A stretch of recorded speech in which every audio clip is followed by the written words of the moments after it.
Assalamualaikum warahmatullahi wabarakatuh. Selamat pagi semuanya. Semoga selalu diberi kesehatan. Nah, hari ini kita akan mulai pembelajaran seperti biasanya. Sekarang Ibu mau absen dulu. Dan sepertinya kalian hadir semua ya pada hari ini. Nah, hari ini kita akan mempelajari tentang model virus yang sudah Ibu pegang. Nah, apa sih yang terbesit di pikiran kalian setelah mendengar kata virus? Nah, virus itu kan identik dengan bibit penyakit, terus penyebab penyakit seperti flu, diare, dan lain-lain.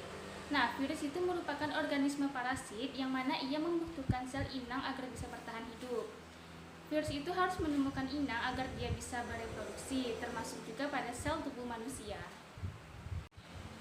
Ada beberapa manfaat ketika kita mempelajari materi virus. Salah satunya adalah sedikit mengubah mindset dan pikiran kita tentang virus, yang mana biasanya kita berpikir jika virus itu dapat menimbulkan dampak yang negatif, selalu negatif, maka di sini kita akan sedikit memperbaiki mindset kita, di mana virus itu juga dapat menimbulkan dampak positif. Contohnya salah satunya itu sebagai pengendali hama serangga. Salah satu kelompok virus, Basilovirus, itu bisa mengendalikan hama serangga dan arthropoda lainnya. Basilovirus kemudian ditanamkan pada gen tanaman pertanian. Nah, kemudian larva serangga itu akan memakan tanaman tersebut dan kemudian terinfeksi oleh Basilovirus. Nah, setelah terinfeksi, lama-kelamaan jaringan dari sel hama tersebut akan rusak dan lama-kelamaan akan mati.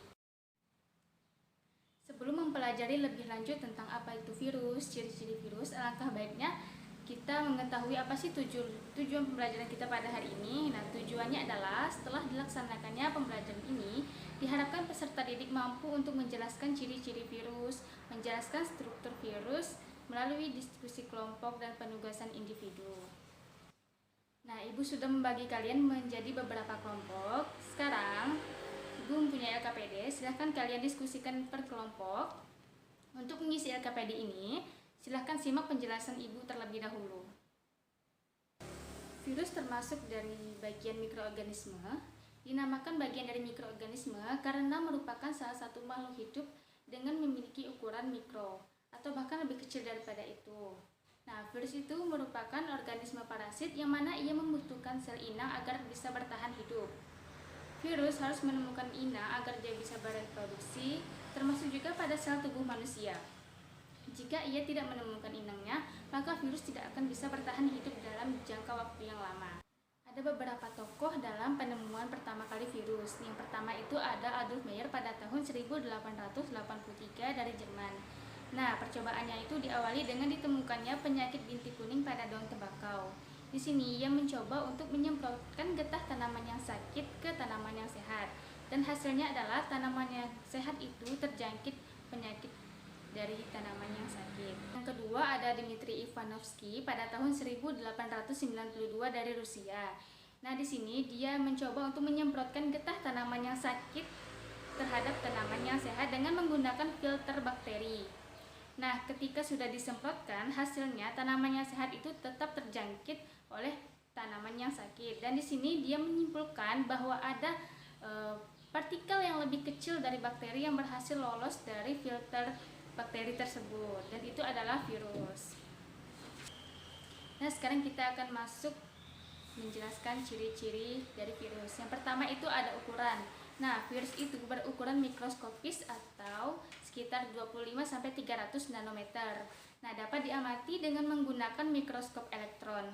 Virus terkecil itu ada pada poliovirus, dan yang virus terbesar ada pada TMV.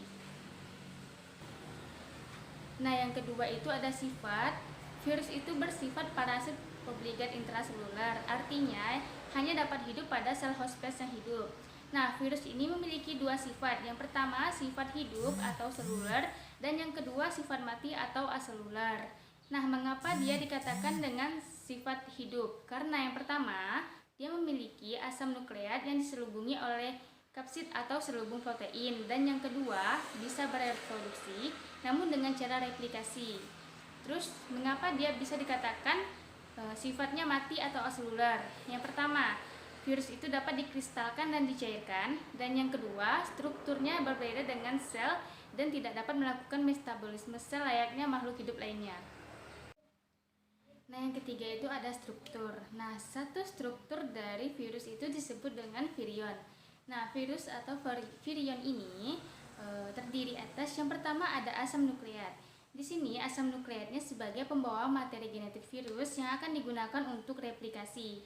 Nah, virus itu hanya memiliki satu asam nukleat, DNA atau RNA, tidak keduanya.